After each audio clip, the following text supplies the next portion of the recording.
in this case, we're making 50% of the expected LTV is made within 30 days. And then the whole LTV recovery horizon is around 180 days. So basically you make half your money in the first 30 days, and then the other half over the next 5 months. Hi everyone, welcome to another episode of Tangent ROI 101. I'm Roman from Tangent, and today I'm joined by Martin Macmillan. Hi Martin. Hey Roman, thanks for having me on. I'm Martin Macmillan. I'm the founder of the Mobile Finance Collective, and also help gaming and app studios raise debt capital, which is my day job. Thanks for joining, Martin. What is our topic today? I know you came prepared. Yeah, so we're going to talk about alternative metrics for founders, for UA teams, and for founders and for finance teams. So this is all turfed up by our community, which I'll explain a little bit in a second. Just a different way of looking at user acquisition metrics through a much more kind of rigorous financial lens. So this isn't the typical kind of ROAS type of discussion. This is putting our finance hats on and looking at the same data, but with a different through a different lens. Awesome. The way I got into this, Martin has posted on LinkedIn about half-life metric.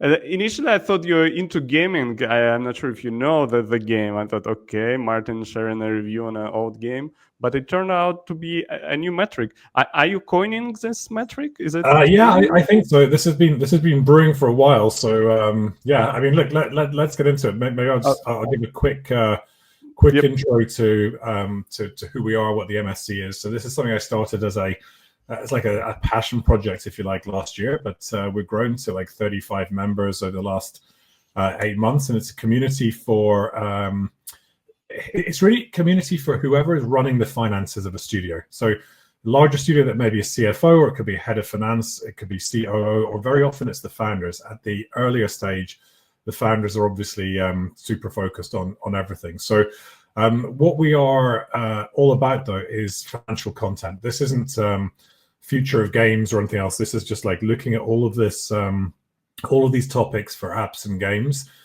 through a financial lens. So our kind of mantra here is we're curating the content you won't find anywhere else in the industry. We're also lucky enough to have like a superstar set of mentors. So one of the things I recognized in the early days that most people don't hire a CFO until way sort of later stage, generally sort of $10+ million of revenue. And then even when they do, very often those CFOs have come in from outside of the gaming industry or from the app space. And therefore, there's a huge learning curve, right? So they may be super competent CFOs in SaaS or tech or private practice or anything else, but as soon as you transplant them into all these different metrics and cohort analysis and LTV predictions, there's a lot to learn. Now, there was no community, right? If you work in user acquisition or ad monetization, there's conferences, community, but for finance, there was nothing. So this is basically what we've set out to change. We're lucky enough to have a rock star list of mentors who are either still with or have left some of the largest companies in the space, like Supercell and Glue and so on, who are happy to give up a little bit of time to mentor some of the other community members. So yeah, we've got lots of active discussions, excuse me, and we're teasing out some really interesting kind of new topics, one of which obviously we're going to talk about today. Nice. How do people can learn about the community? So the best way is to reach out to me directly on LinkedIn, or Anna Nicolina is running the community on a day-to-day basis, and I generally help with sort of content curation and pulling people together. So yeah, LinkedIn is the best way, or our website is mobfin.co as well. We'll leave a links in the description to this video for those who are interested. Sure. And that's a half-life metric, yeah, right? So half-life, the concept really sort of borrowed from nuclear physics, right? And this has been, we've been talking about this within the community, the need to have a more relevant metric than ROAS, because essentially what you're looking at doing is making more informed investment decisions around UA. So Half-Life is deceptively simple in nature. It's basically, rather than the time taken to decay half the radioactivity, is the time taken to achieve 50% of the predicted LTV of the user cohort, expressed in number of days. And that may seem very simple, and you wonder why it's relevant on the face of it. But we'll go into some of the details as to why. The reason for doing it is obviously we just spotted this huge disconnect in really, I think, most gaming studios that we come across. There's a disconnect of understanding between the finance and UA teams, and it comes down to a lack of understanding of each other's world. The marketers, the UA folks, are very focused on ROAS metrics and trying to achieve break even.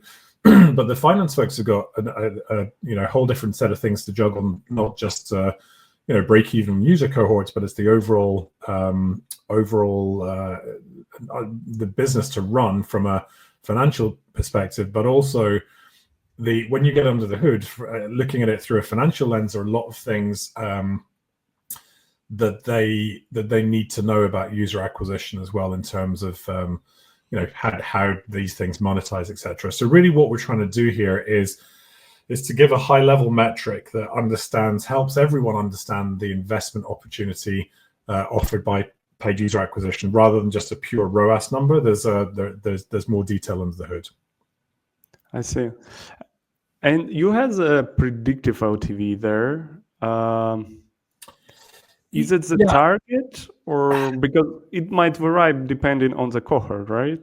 Yeah, of course. So I don't want to get too down a rabbit hole. I mean, you could call it predicted, expected, whatever else. It's just like, what are you expecting to make from this cohort, or from a set of cohorts or whatever. So like whatever your LTV metric is, maybe you don't have enough data to predict exactly where the ball is going to land, whatever. But it's what you expect to make. So and is that going to be well, first of all, let's look at convexity, right? So convexity, again,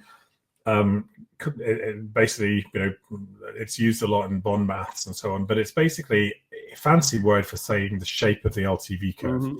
So if you think about an LTV curve, typically in free-to-play gaming or most other scenarios that use paid UA, it's not a straight line. It's not a straight line between 0 and LTV. So what typically happens is it's really like an inverse of retention, right? So you see people playing the game or using the app and so on to start with.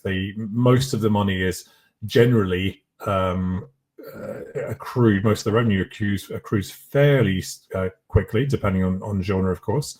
And then, of course, the curve flattens off. and this is something that you see in all different genres of games and apps and so on. So what we're interested in here is how, if you like, what the shape of that curve is. Is it sort of close to linear, i.e. just sort of ticks up? Or do you have a much more pronounced curve where a decent chunk of the money is earned more quickly, and then it flattens off over time? So obviously you need to figure out where to call it. But again, the expected, predicted, whatever is a whole whole can of worms on its own. So we're not gonna go there today. Yes. So the second then is the concept of duration, which is just time, and also then, but particularly time value of money. So what I'm offering here is like two different examples. What we'd call a short duration cohort. In this case, we're making 50% of the expected LTV is made within 30 days. And then the whole LTV recovery horizon is around 180 days. So basically you make half your money in the first 30 days, and then the other half over the next 5 months. Contrast that then to a longer duration. So this may be a game in like a puzzle arena or something like this, where you're not going to really maximize. You're not expecting to monetize in a short period of time. This is going to be over years. So in this case, over 2 years. So here we can see in this example, I've got half of my LTV recovered in 9 months, in 270 days. but then the other half, it takes me another 15 months to do that. So when we talk about duration convexity, it's just a fancy way of saying, like, how long does stuff take to happen, and how does it happen? Do I get money out quickly or slowly? And the reason to care about that is obviously, which we're going to come on to, is how things are financed, right? So from a UA point of view, from a UA manager point of view, you might just think, everyone's going to be different. You're going to have cash-rich companies, cash-starved companies. But what we're always trying to encourage people to do here is to think about this through an investment lens. So again, to bring it to life, I sometimes use the farming analogy. So let me just advance the slide. So think about it as, say, you're a hyper casual, maybe these days more hybrid casual kind of developer, right? So that's your crop. So you're, in this case, you're, the analogous crop to one of these games which gets to market and starts monetizing pretty quickly is something like a salad green, salad cress or whatever, right? So you plant the seed, takes a bit of water, you grow it 7 days or maybe 12, 30 days, whatever these days. Your crop is at market, you sell it, and you're either going to sell it or you're not. So you get pretty quick outcomes, and pretty much the worst that can happen is the hydroponics fail along the way. Your cress dies, and you're like, well, I'll go and plant some more, and it'll be ready in a few days' time, right? So contrast the other end of that is something more like sugarcane. Had to do a bit of research for this one. So sugarcane is, you plant it.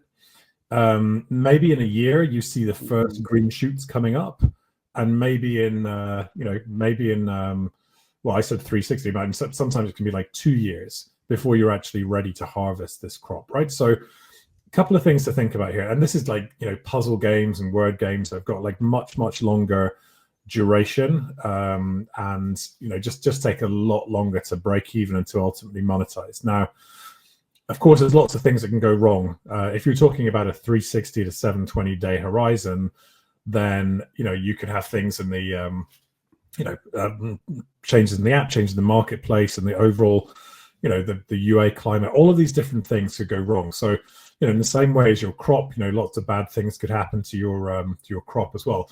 The other thing to note is that crop takes a lot of water to make it grow. So if you've just planted your sugar cane, this isn't just like sprinkle a bit of water and you get your crop in 7 days. This is constant watering, and the analogy here is like these things take a lot of money.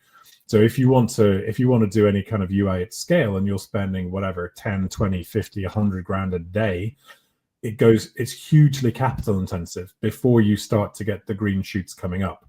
So this is why it's so important to think about, okay, how am I kind of monetizing? How much money am I actually getting back, and how can I feed that into my financial models, but also my kind of UA decisions in the first place? Makes sense. You've done a lot of research in the agricultural market. That's highly appreciated. I did. I borrowed these from a presentation I gave in Bratislava about a year ago. But I mean, the concept's the same, right? Does something happen quickly, or does it take a long time? And then it's really the question is kind of what kind of farmer do you want to be? What sort of games or apps are you doing? And there's a sweet spot. Generally, the shorter you can get the break even, then the greater certainty you get. So we're going to talk about another metric, and this is not in any way a new metric. People in the investment community have been working with internal rate of return, or IRR for short, right? It's how every venture capital fund measures its performance. It's how pretty much every investment opportunity is assessed and reported, apart from apparently in mobile gaming. So I found this on Investopedia, and it is basically, as it says, right, it's measuring profitability of an investment, in this case UA investment, that takes into account the time value of money, right?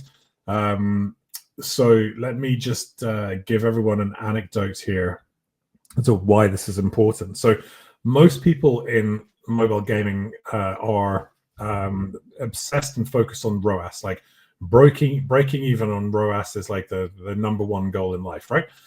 Now, of course, ROAS break even is only basically where you've made enough money to pay for the ad. No one else has eaten, right? Your company's not made any money. You've just got your money back for buying the ad. So, to my mind, that's where the journey starts, not where it stops. But the really kind of important thing is here that a lot of UA managers don't, think in terms of the context of time, and they're much more sort of obsessed with that number, and it's a binary thing. Did you get it or not? So let me give you a real life example. So I was at a conference in Poland about 2 years ago in Warsaw, and I'm at one of those high conference tables, where everyone's sort of milling around between the sessions, and talking to two different UA managers. The first one is pretty pleased because he's earning 130% ROAS on his he's found campaigns that are working. He's predictably been able to to make 130% ROAS. He's pretty happy. The other guy is very pleased with himself because he's making 140%. So he's like, yeah, I mean, this game is crushing it. We're making 140% ROAS. It's all all very happy, right? Which is fine until you ask the question, how long does it take you to make that? Right. So it turns out the first guy is in a not quite hyper, slightly hybrid, casually type of game. He's making a 30% return, 130% ROAS in 30 days. So it's taking him a month to make that return. So put simply, he has a machine that he can make a 30% monthly return on capital. And so if he can do that predictably and scalably with as much capital as he can, he's got a hugely powerful, you think about the annualized returns of that, that's, 360% annual return before you compound it. So phenomenal. The other guy who's making is 140% ROAS, turns out it takes 2 years to actually make that. So on a straight line basis, and obviously we talked about convexity, but to keep the math simple, that is a monthly return of something like 1.7%.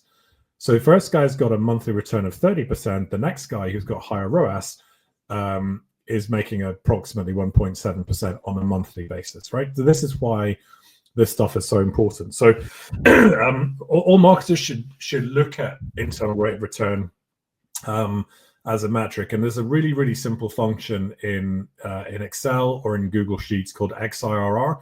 So you can take a non-linear series of cash flows, so any cash flow, any date, roll them up all into the function. It's just an array of two sets of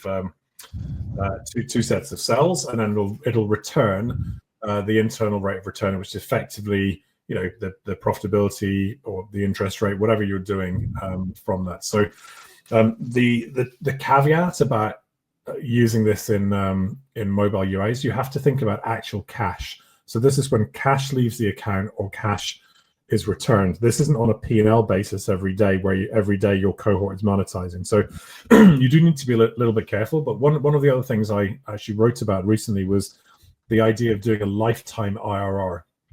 So this is basically where you would take every single cash flow that your game had ever made, every single dollar you had spent on user acquisition, and every single dollar you had made from ads or IAPs or whatever else, and then roll that up into one, and then you'd be able to look at effectively like the lifetime return of your game through a much more kind of stringent financial lens. So can be quite an interesting exercise for folks to do if they've got the time to do that. And one note from me, seems like I think that this also has something to do with like technical hurdles, like why people do not look at those metrics more often. Like you need to go to Excel, right? You need to set a function. You probably have all of the templates, Martin, I'm sure.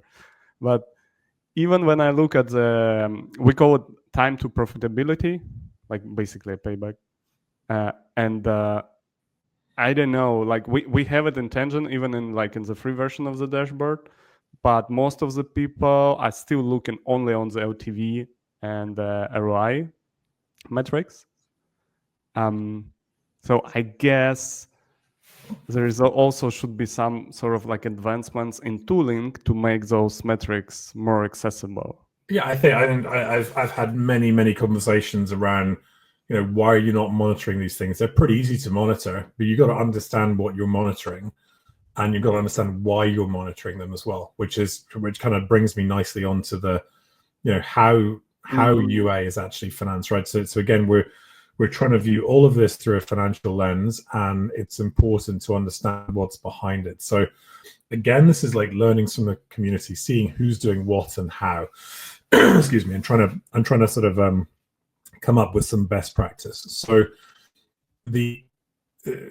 whether you're the finance lead, the UA person, but everyone around the table should always be thinking about what is their cost of capital. So if you're going to make the investment decision moving into investing into UA, how much is it costing you to do that? Now, some people may say, hey, I'm a hugely cash rich company.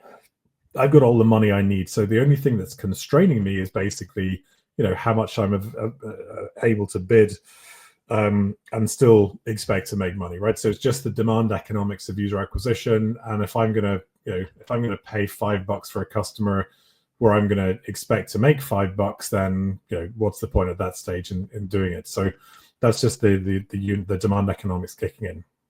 So let's take the example of a cash-rich company. You're sitting there and you've got $10 million in the bank or whatever it may be. So your UA team can do as much as they want. So essentially, there's always an opportunity cost, right? So if that $10 million is sitting in the bank earning what these days maybe 3%, maybe 4%, that's what the return profile of that cash is. Now, you may decide to take it and say, look, I'm gonna take this money, instead of making 4% per year, we're going to make 40% per year because my UA is working so good, and that's great.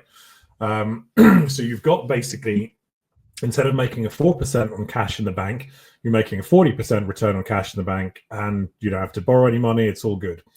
Now, there are obviously other considerations, right? So if that money is just sitting in the bank and earning a small interest rate, then fine. But what about if the management of the company wanted to make an acquisition, or they wanted to divert and create a new game or whatever? So there's a risk and reward profile for everything. And again, it's understanding this opportunity cost.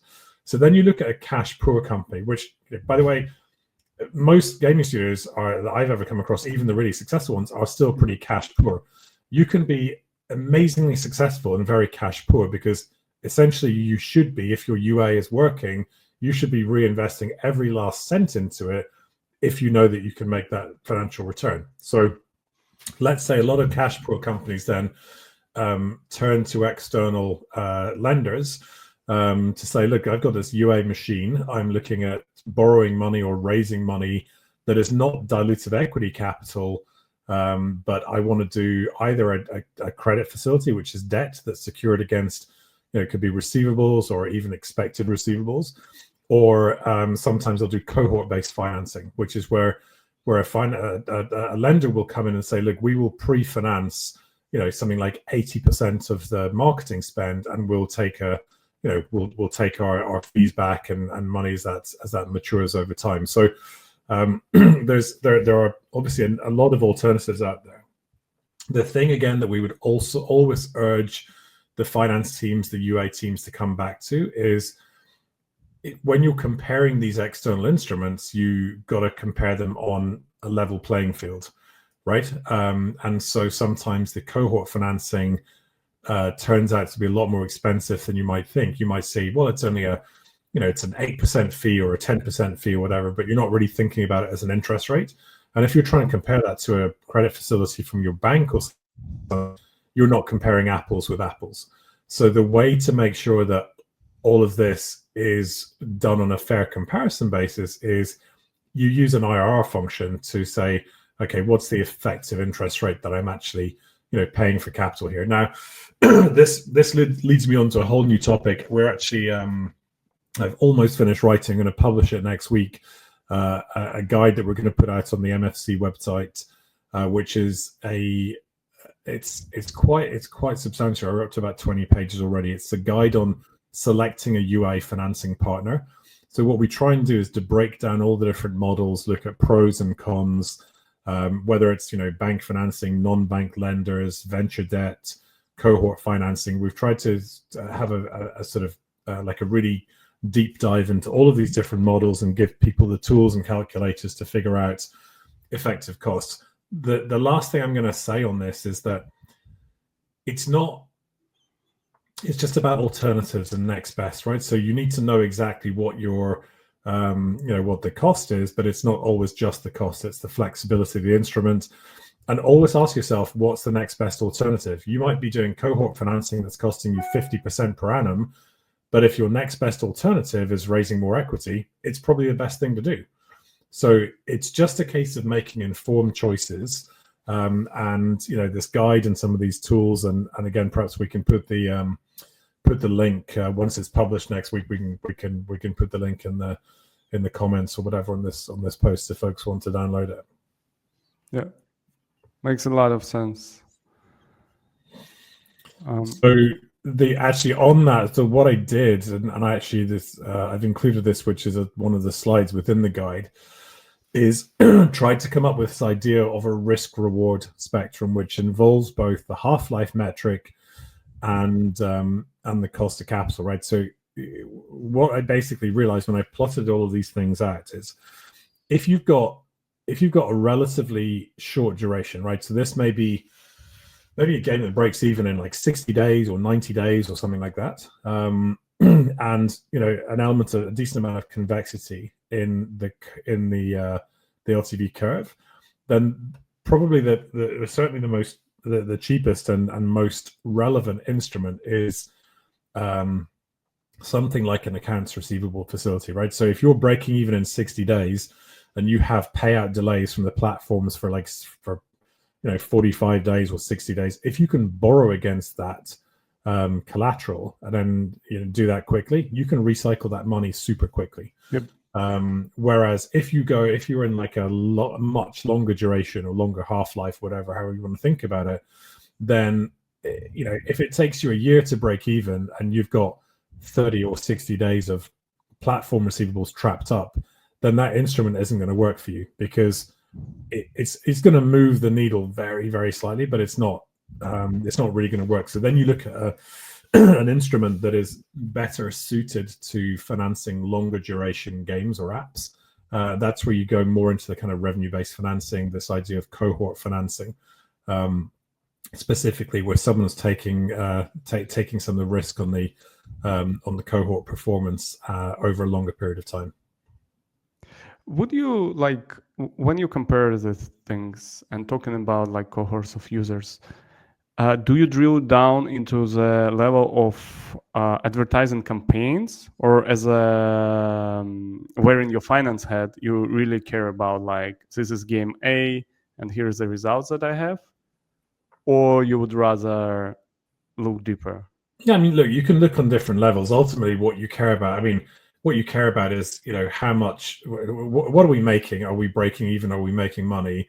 You care a little bit about where the money's coming from, right? So is this, an app where I've got 90-day or 60-day payment terms, or 45 days or 30s, whatever? Because ultimately, if the UA team wants to spend more, then me as the finance person has to make the capital available to them. So I care about different networks and different instruments. I have a lot of things. So as a finance person, I don't specifically care so much about campaigns. I'm looking at things more on an aggregated level.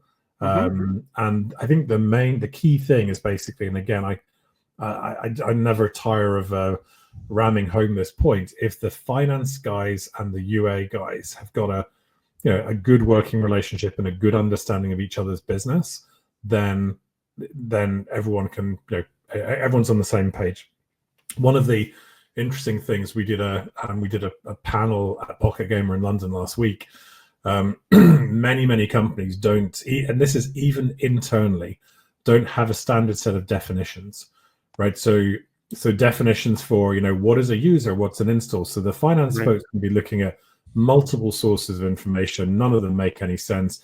The UA team are thinking about it in a similar but different way, and a lot of stuff can fall through the cracks. So we're working on a project, a community project, around creating a set of almost like a checklist of definitions. So we're not trying to arrive at the definitions of what's right and wrong. We don't have any axe to grind, but it's a case of anyone internally between the departments should be aligned. And then also externally, if the studio is ever going to be sold, it's really useful to have this as part of the data room, because any acquirer's set of definitions is going to need to map to yours. So if you can make that easier for them. So these are just like really simple, practical things that we sort of we've figured out. Hey, this isn't just a problem for me. Everyone around the table has the same thing. So this is the kind of work we're trying to do. Yes, super important. We just had this thing at the beginning of our recording. My definition of predicted LTV is like about like, okay, how do I calculate it, projecting it, and your definition was okay, that's the expected LTV, that's the target. So even here. Yeah, and I'll give you another example that came up was one team was looking at day one retention based on a calendar day, and the other team was looking at it on a rolling UTC 24-hour window, and that could make apparently up to 10 points, depending on the skew of time zone, can make 10 points difference in day one retention. So, like, we just did a video on that, like our previous videos, literally about that. So we just got so tired of this sort of discrepancies. Yeah, we just made a switcher so user can switch between those two and compare apples to apples. I mean, think how much time and money and sort of has been lost on something kind of so simple, right? So getting everyone to really kind of think and be on the same page on this is super important. Yeah, absolutely. So I had just like a few sort of takeaways at the end. And again, this is, you know, for anyone watching this, whether you're in UA or you're a founder or you're in finance, whatever, the key things that we think are really important into looking at the whole UA opportunity through this slightly more rigorous financial lens. Always factor in your time value of money. Nothing's for free. And even if you're a super cash rich company, then you know, there's always an opportunity cost. So you know, capital is scarce.